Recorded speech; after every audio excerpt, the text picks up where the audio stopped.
Do you wish to say anything to the court? Yes, Your Honor, I prepared a letter.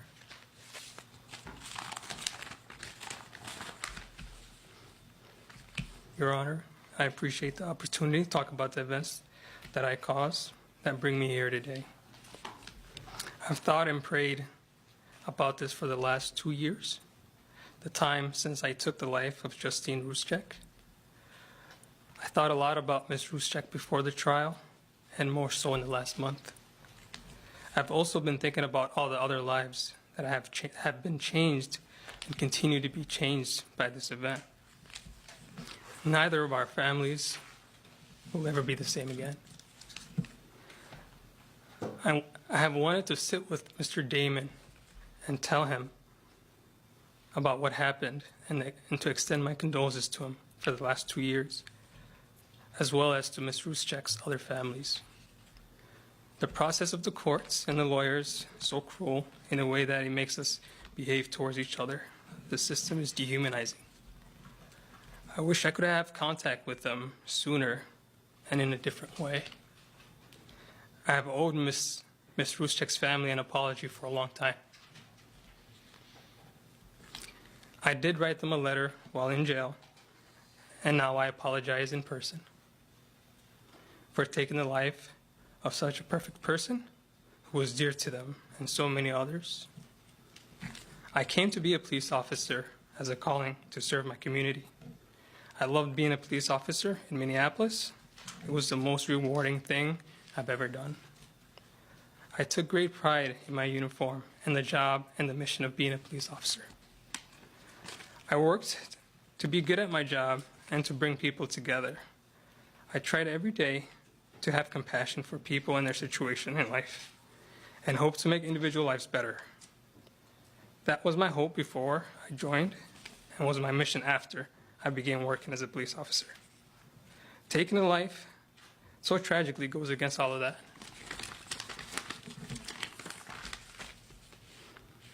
I've lived with this, and I'll continue to live with this.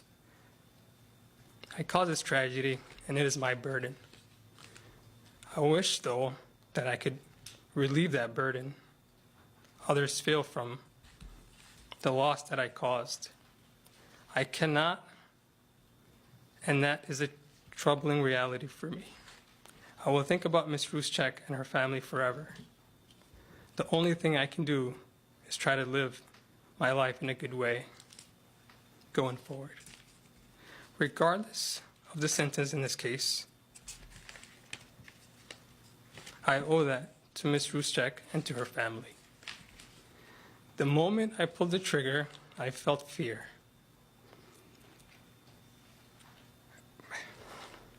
When I walked around, I saw Ms. Ruszczyk dying on the ground. I felt horror. Seeing her there, I knew in an instant that I was wrong. The depth of my error has only increased from that moment on. Working to save her life and watching her slip away is a feeling I can't explain. I can say it leaves me sad, it leaves me numb, and a feeling of incredibly lonely. But none of those words capture what it truly feels like. It shouldn't matter, but Ms. Ruszczyk was a fine person. Her fiancé and her family are also such fine people, and I feel worse because of that. These are the people I work to serve, and I harmed them in the worst way possible. Again, I apologize. The Quran explains that with hardship, if you're steadfast and have patience, it will come ease. I have to endure the punishment from the court and the punishment from within myself.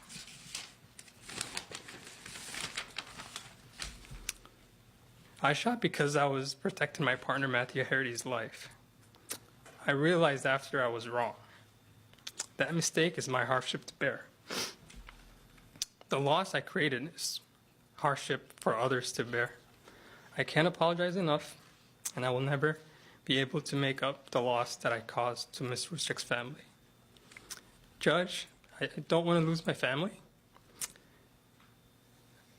I don't want to be absent from my son's life, regardless of what I want, regardless of what I fear. I have to accept that I caused this, and I have to live with it for the rest of my life. Thank you.